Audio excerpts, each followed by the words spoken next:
let me tell you an interesting story. So, when I started using Power BI, I spent a lot of time exploring various options within Power BI. I wanted to build something, but I wasn't able to figure out where to find it. And on the contrary, I clicked on some option and the entire thing disappeared, and I was so frustrated. But over the years, I figured out that the Power BI interface it's not that complicated. You just need to understand it in a specific way. So once you have the picture ready in your mind, it will be easier for you to navigate through each and every option. So that is the agenda for today's video. We are going to look at every single option which is there in Power BI, and I'm going to tell you what are the options that you need on a daily basis and which options you can ignore for now.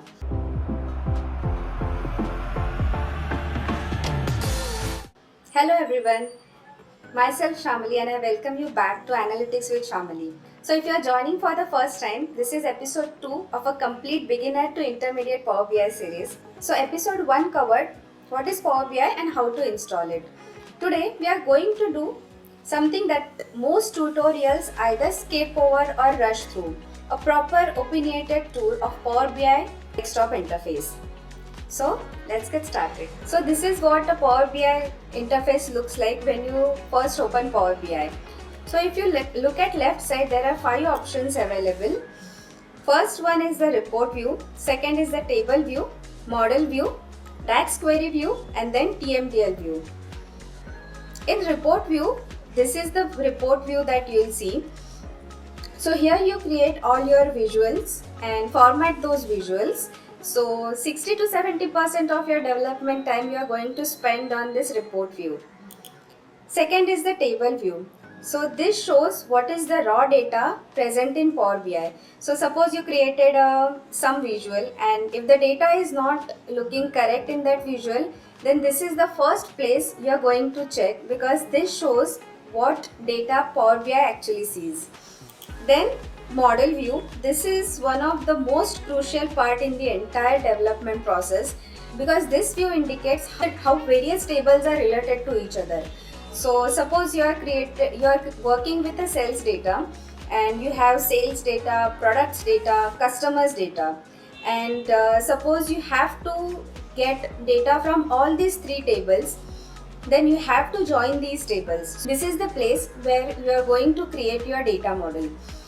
Now creating a data model is very important part, because the efficiency of your data model decides the efficiency of your report.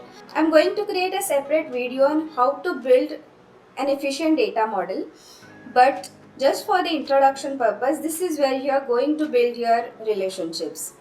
Now DAX query view and TMDL view, both these are quite advanced and we don't need it at this point, but just to give you an overview, these two help you create efficient DAX and minimize your development efforts.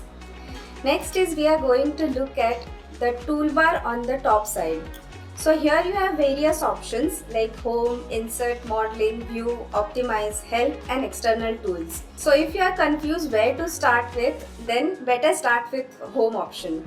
Here you get an option to import your data from various sources. You have whole list of sources here what you can use to get the data.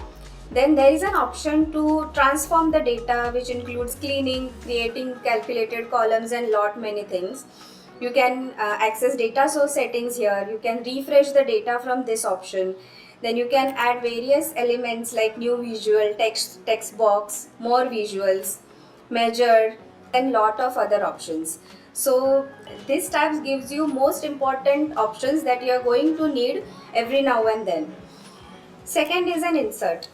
So on this tab you can insert a new page, new visual, some of the AI visuals. You can access some of the elements from Power Platform. You can add few elements like text box, various buttons, shapes, images.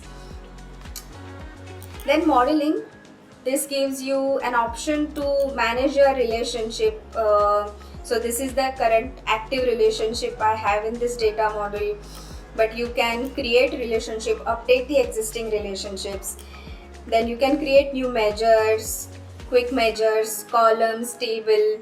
Then you can create row level security from here. You can create parameters from here. Some Q&A related settings. Next option is view.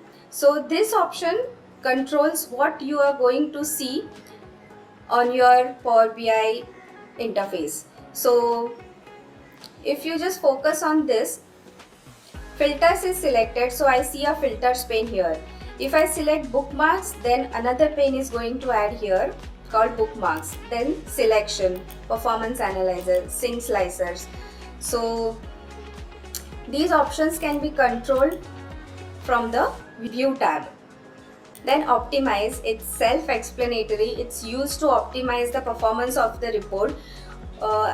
For a beginner level, we are not going to use it because it's useful when the data size becomes huge, especially for enterprise data sets. But this option helps you optimize the performance of your report. Then help, it has various help options from Power BI. And finally, the external tools. This lists down all the external tools you have installed in your machine. These tools help you do certain things which Power BI doesn't allow natively.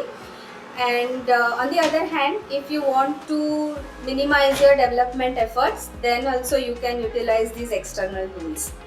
So that's about the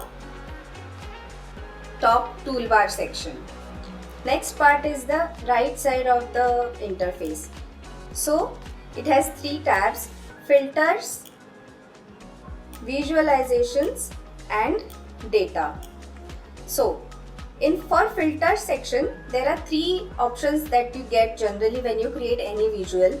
First is filter on a visual, then filter on this page and filter on all the pages.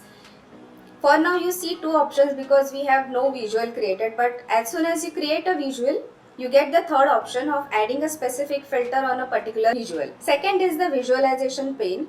So this pane is divided into 2 sections. The top section, it's actually your visuals gallery. So it shows what are the various options for the visuals you have in your Power BI file. Let's try and create a stack column chart. So if I select this stack column chart, it's going to give me a skeleton here, and as soon as I click on this stack column chart, immediately I get an option of filters on this visual and an option to select my x-axis, y-axis, legend and small multiples along with tooltips. Now to add these values, you can either click on the name of the column, or you can drag a column into particular space. So it creates your visual like this. Now if we focus on this filters pane, so let's say I want to look at only south and north region. So I just click on this small arrow, select south and north. So the visual got filtered for only 2 regions. Now if I add a subcategory filter on this page, then it's going to create this filter on every visual that I create on this page. So suppose I create another column chart and suppose subcategory and profit. So I see only academic because I have selected academic. Now if I remove this filter and add this filter on filters on all pages section, and again select say accessories, so I see accessories here, and if I create another page, the filter is already there. So that's how the filter gets applied on every single page that you create. The last section is the data section. This lists down all the tables, calculations that can be calculated, columns, measures. It lists down everything in this section. So you click on this small arrow here, and this opens up every column that you have in your data model. Whenever you are going to develop Power BI report, the workflow is like this. First, you get a data from any of these sources. Then you transform that data, clean that data in query editor. Then you build your data model. Then you build some calculation on top of the data that you have imported. Finally, you build your report. So that's what the entire workflow looks like in real world. So that's the Power BI desktop interface. So I've tried to explain every single panel that you're going to use on a day-to-day basis. Now your homework for this episode is you open Power BI desktop, load any data. It can be a simple Excel file. Spend at least 10 minutes and explore each and every section that we saw. I just want you to get comfortable with where things live.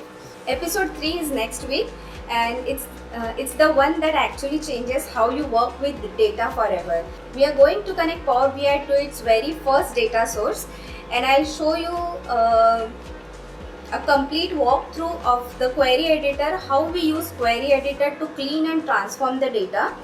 So if this series is useful, subscribe so you don't miss it, and drop a comment below. Tell me which part of the interface confused you the most when you first opened Power BI. Thank you so much for joining. See you in the next video.